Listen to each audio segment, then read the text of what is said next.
ich ja noch fragen. Wenn nicht, ist das völlig okay. Aber kann ich ein Autogramm von dir haben, aber auf meiner Brust?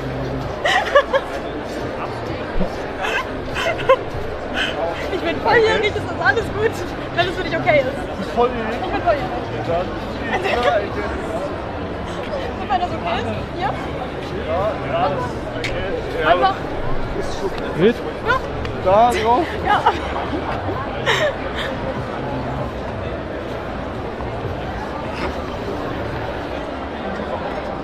Digga, ich kann nicht mehr. Okay. Super. Dann Dankeschön. Gern geschehen. Warte, bis das hier. Ah, Dankeschön.